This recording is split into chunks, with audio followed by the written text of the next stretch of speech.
Hi everyone, I'm Sanam Zaer. This is Bridgette Hylton, and we're here for another episode of A Better Shrewsbury. We are here today with an 11th grader from Shrewsbury High School named Kubra Mohammadi. Hi, Kubra. Hey. She is here to talk to us about a serious topic, which is Hazara genocide in Afghanistan. But before we get to that, we always like to start with a get to know you question from our random question generator. So our question for today, and Kubra, you can go first, is what line from a song had the biggest impact on you? Hey, thank you that invite me. I'm happy. I'm glad that with you guys today. The song that impacted me is from Daoud Sarkhosh. He is from Afghanistan, and he always sing a song for our country, for our people. And he is really a very big person, a very good singer. Mm-hmm. What is one of the lines from the song that you like? It's about Hazara people, that he always singing about Hazara people, and before Taliban, Pashtun people killed all his family, 20 people of their family, and he is the only one that he is alive. Oh, Yeah. wow. And he sings songs? Yeah. Yeah. Oh, that's heavy. Yeah. Do you want a song? You want to talk about a song? I want to talk about a song that's had a big impact on me. I guess I don't know if it's the biggest impact, but I can talk about a song that had an impact on me. I know that when my uncle died, he was sort of a larger-than-life personality, big, heavy-set Jamaican guy with like more personality than anyone you've ever met. And he passed, I think, after Biggie Smalls had died. When that Puff Daddy Faith Evans song came out, I'll Be Missing You, I remember that song was really comforting for me and my siblings and my cousins, because it always made us think about our larger than life, figuratively and literally, uncle. Yeah. And the energy that he brought to our lives. He was a really present and involved uncle. So I guess that would be a song that meant a lot to me. Yeah. Yeah. It's cool when songs feel like they've been written for you or for someone in your family or for your situation. So I think currently a song that has an impact on me is Baraya, which I sent you, and Kubra and I have been listening to it too. It is a song by a singer named Shervin Hajipur, who was actually arrested a few weeks ago in Iran. And he wrote this specifically about the protests that are happening in Iran. What are the protests about? Just in case any of The our protests are against morality police, basically. So the government of Iran kind of imposes morality laws on people, and these are upheld by the government and the police, and people can go to jail for. So a lot of these protests were triggered by a girl named Mahsa Amini, who was wearing a loose hijab instead of a correct one, and she was correct according to the Iranian law. The Iranian law, correct. When that should be a woman's choice if she wants to do that or not. So she was killed, and this has instigated a lot of protests in Iran. And Shervin Hajipur wrote this song called Baraya, which means for, and the song just talks about. It's just a dedication to all that is Iran and all that has changed in Iran and all that Iran could be.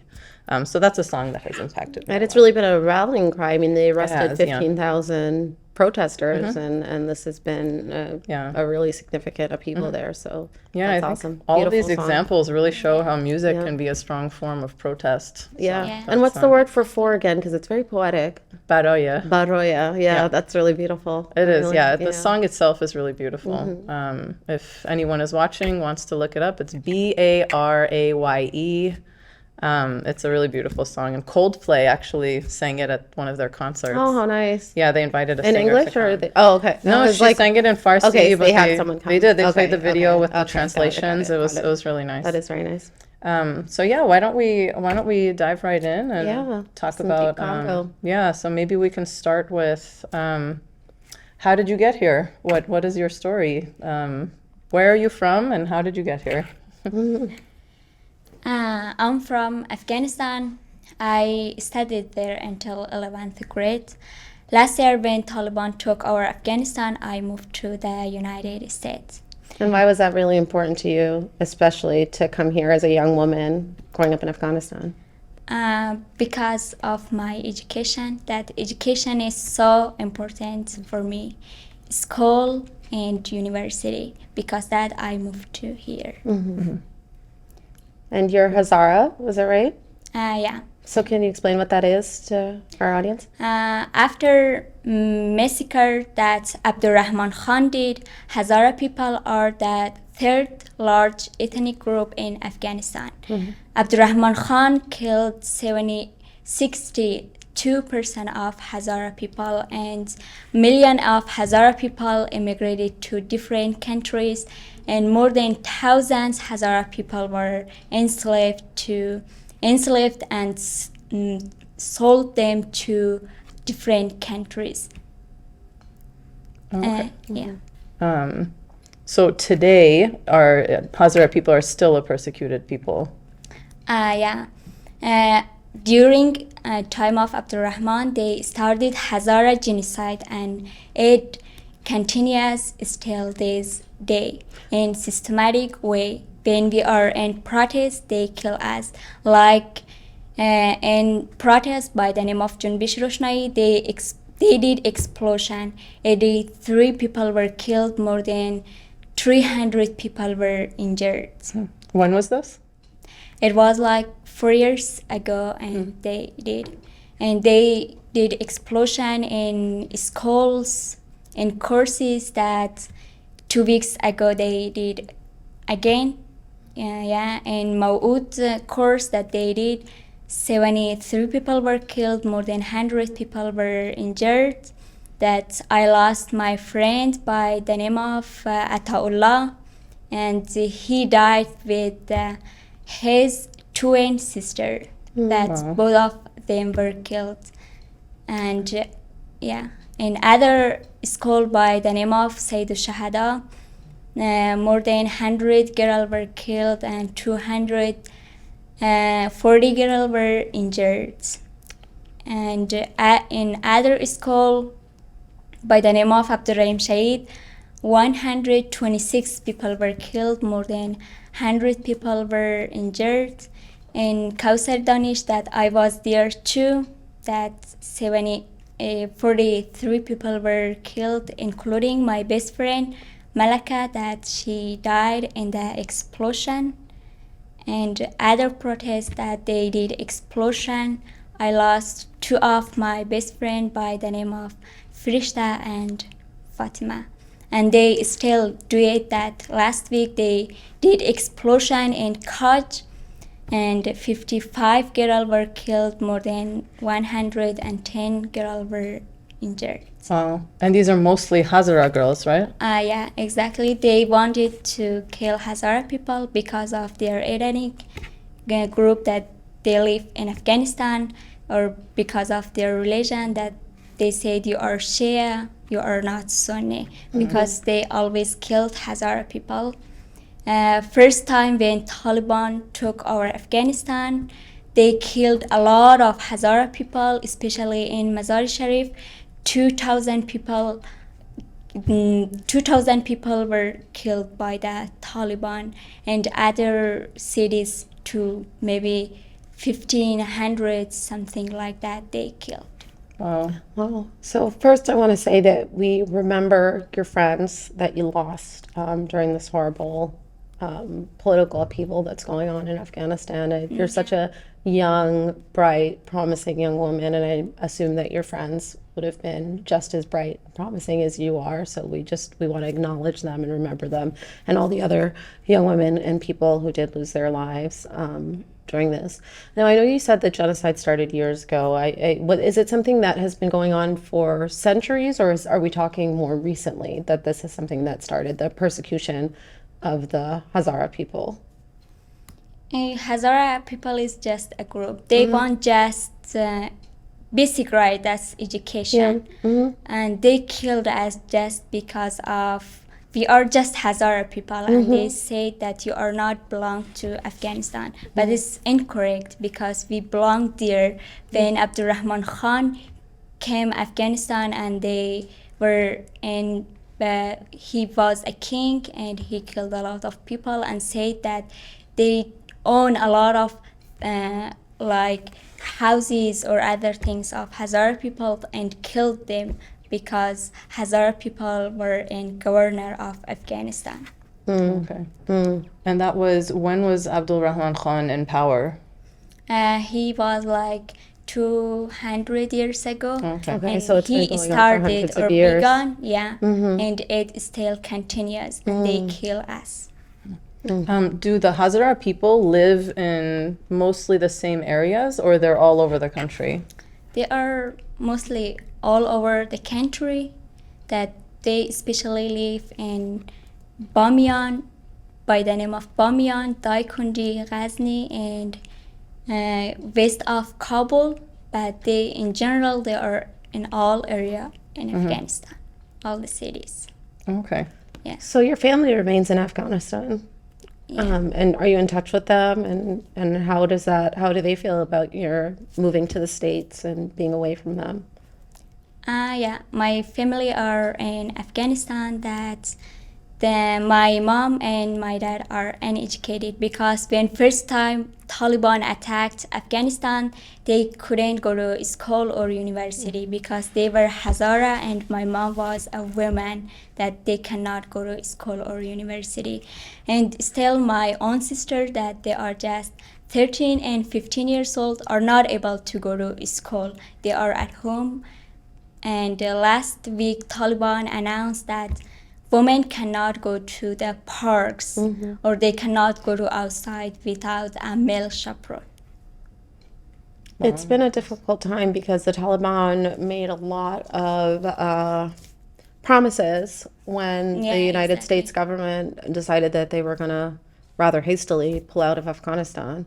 And they promised that girls were going to be allowed to go to school, that, they weren't going to put back some of the older restrictions that they had in place. So I imagine that it is a sense, almost like a double mourning, right? Or double sadness, because you're kind of, they gave a false hope, right? That things were going to be different, and then they just totally did not change at all. yeah. I mean, it seems like we're back where we were at the beginning of all of this. 20 something years ago. Yeah, that's really sad.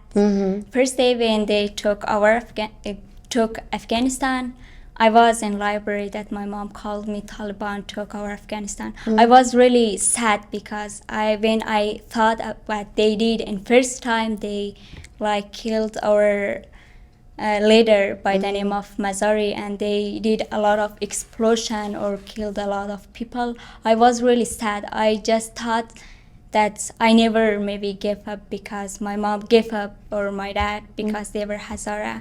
And I just thought, how should I move to other country, just continue as my education, my school. And that was really sad. And still girl and women are at home, they cannot do anything. You mentioned the library, and I already know this story, but maybe you can tell Bridgette. I don't think she's ever heard you tell, and also the rest of the town is listening too. What happened at the library when you found out that they took over, and how did you decide to? Did you plan to come to the United States, or I guess tell us how you ended up in the United States. In the United States, when I was in library and I go back home, I was really upset, mad, and sad. That I thought that maybe I will be like my mom, an educated person, or like my dad, they can do anything. And I decided to move to another country. I told my mom, I want to go to another country. She said, no, it's impossible because Taliban took over Afghanistan. I said, no, I want to move some countries like Iran, Pakistan, or India. That was 3 options that I had to move to there and study. I just researched how should I go there, or how can I start my education. That 2 day or 3 day, I told my family, my dad, my mom, I convinced them that I have to move to another country. And after that, the United States moved, they bring people to American. So when I went to there were a lot of people that wanted to move here because of their education or something else. When I get there, I was maybe the only woman there, and the soldier when saw me, they get me, and I entered to airplane, and I was in airplane for an airport for 2 days, and after that we moved to the Qatar. One day I was in Qatar, and after that we went to Germany. One day I was in Germany, and after 4 days we arrived in the United States.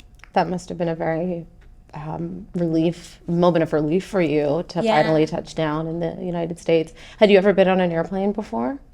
Not. Yeah, so I mean that you're stuck on the plane. We get frustrated when we're stuck on the plane for 15 minutes, and you were there for days at the, that's really, you're such a brave person, and to be able to convince your parents to let you go, it's absolutely incredible. This was really dangerous that they cannot believe, but I said, if I stay here, I can't do anything. I have to sit at home and just sitting like you, so I never gave up that Taliban did for my parents or for my family or for our people and killed them, that I accept that and sit at home. Well, that's amazing. Yeah. And you're currently an 11th grader at Shrewsbury High School. Are you in any clubs? I'm in speech and debate. Well, a little birdie told me that you had a speech competition recently. Can you tell us what your speech was about and the outcome of the competition? My speech was about, is it a crime to study? And I won first place. Yeah. That's so exciting. I would love to hear the speech sometime. Yeah, that's really amazing. Really wonderful. And I think the most amazing part, which she doesn't even broadcast, is that she only started learning English about a year ago. So that's incredible that you can come to a country, learn. Like, I speak Spanish, and I took it a few years in high school, but I can't even imagine going to, I don't know, Spain and trying to compete in speech and debate there. So that's really amazing that you're doing that. Well, if you could let us know, maybe, I think, just a couple of things that you think every American watching this or in general should know about what's going on in Afghanistan. If you could condense it into just a couple of points, what might you say? And also with that, there was a recent protest that you attended. If you could tell us a little bit about the protest and what people here can do to help. The protest that maybe 3 weeks ago we did about Stop Hazara Genocide. That's I mentioned that they started killing Hazara people and still continues. And when they did explosion in Kaj, the people decided to do a protest because it's the only way we can do and raise our voice that stop Hazara genocide, because we don't want to fight with other people. We don't like killing something like that or blood. We just want fight with pain. It's the only way that we know and is good way to fight with people with our pain. The pen is mightier than the sword, people say. And we did protest and and other thing that now in Afghanistan people cannot go to school, especially girls. They cannot go to school. Women cannot working outside of home.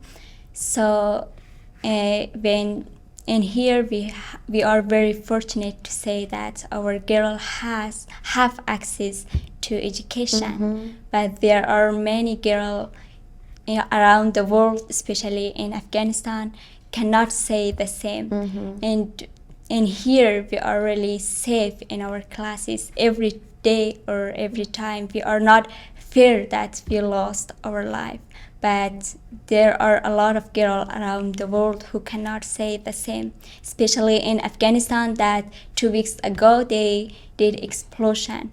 Even they had a lot of like dreams, but they killed them, like Hajar and Marzia. Marzia was killed in explosion. Just her dream was that eat pizza in Italian restaurant or meet an other or become a engineer. That was the basic dreams, rights that they wanted.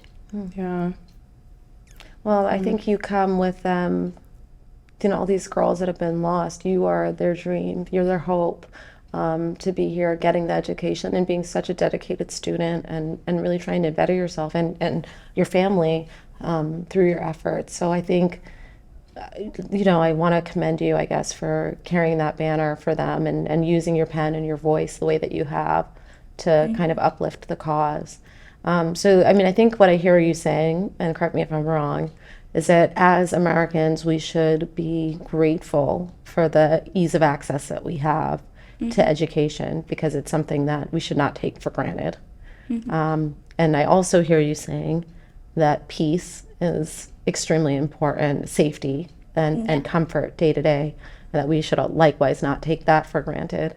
Is there anything else that you know, there's a lot of, I think, in the United States, a good amount of anti-Muslim sentiment and anti-freedom of religion sentiment here, unfortunately. And I think sometimes that's because people conflate things like the Taliban, things like ISIS, with just regular Muslim people trying to live and work in our communities. Do you have any thoughts on, you know, why that's so dangerous to confuse, for example, you with someone in the Taliban or someone who's doing some of these more horrific political moves that we've seen going on in Afghanistan? I think Muslims and Muslim people are completely different. Taliban is a terrorist group that abuse Islam to stop women or schools or something else. But Muslims are different. They want just peace, education, and help other people. They are totally different. We cannot say that Taliban is Muslims. They are not, because they killed other people. But Muslim people, they cannot even think about that, killed other people, or they just think about peace, kindness, and about how change their self or their environment and help other people. So, Kubra, have you heard the word, you feminist, you know what a feminist is, feminism. Yeah. Is there a concept, would you say, in Afghanistan of feminism? Is that a thing that's percolating there, or is it something that you think is not well thought about? Because it seems like a lot of the laws that we're talking about that the Taliban is imposing, they're laws made by men imposed on women, which is sort of counter to the idea of feminism, that women should have the right to decide for themselves how they dress, where they go, whether they get an education. Is there a women's movement? Are women banding together in Afghanistan to kind of challenge that, or? Yeah, always women in Afghanistan want equality, and always they are fighting that want equality. If a man can become a doctor, they won't become a doctor, or other things in the society and community. So they always fighting for their rights, that's equality. Maybe a lot of people say before in Afghanistan, people thought that we had equality, but we didn't, because most think the men did, not the women. They just did the basic rights, the basic things like teachers, doctors, or something basic thing, not the higher thing that the men do. So it's interesting because women in Afghanistan also marched with the Women's March. You said you had gone there, right? Oh, wow. So, women in Afghanistan are participating in worldwide women's rights movements. But then But it's dangerous. you hear it is very dangerous. It's completely different. You and I can go out and do whatever we want. We can have a show on our local television and talk about whatever we want to talk about, but it's different there. They actually risk their lives to do these things. But what's also interesting is that in the United States, we talk a lot about women's rights, but then, as Kubra mentioned, there are a lot of women in the world that don't have these rights. And I think it's important that we learn how to have those conversations. You had mentioned Islamophobia. I think that's something I'm noticing is preventing a lot of conversation in the United States, because especially in social justice circles, we haven't learned how to protest an oppressive regime and also allow people the space to have freedom of religion, the freedom to wear what they want to wear, do what they want to do. And we don't know how to have those conversations. So I think a lot of people are just stepping on the side and not having those conversations. So it's important, and that's one of the reasons we wanted Kubra to come on the show. It's really important for people to start talking about these things. And it's uncomfortable because it puts you in a situation of, it's a humble situation to admit that you don't know and that you need to learn more, that you need to diversify your friendship circle. And rely less on caricature and more on character. Yeah, exactly. Yeah. And that's really important for Americans particular to do, to diversify your friendship circle, because then your friends' problems become your own. You feel them, you understand them, and not just out of a textbook, you understand it holistically, because their family becomes your family, and learning more. We have about a minute and a half left in the show, Kubra. If you could just maybe tell us what your hope is for your future, and if you have time for Afghanistan, that would be wonderful. I like to become a journalist and write a book about my life, how I came here and why I came here. Where's my goal that I came in here and I left my whole family behind in Afghanistan.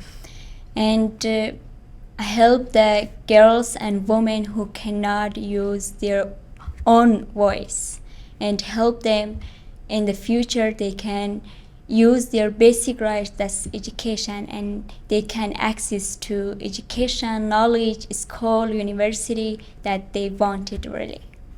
It's a beautiful wish. I'm on board for both with you. Yeah, and you're well on your way. On our way. First step, Shrewsbury Media Connection. Next stop, the world. Yeah. So, Kubra, thank you so much for being with us today, and for all that you've done to stand up for the Hazara people and for women and girls in Afghanistan, and for educating us a little bit about your history and what's going on in that part of the world. We really appreciate you. Thank you. Thank you so much. And we have the website, I think, showing below our episode. Which is a place where you can get more information specifically about the Stop Hazara Genocide movement, read articles, look at some research studies, and find out when the next protests are happening. So people who want to learn more can definitely check out this website and take that next step. Thank you. Yeah. Thanks.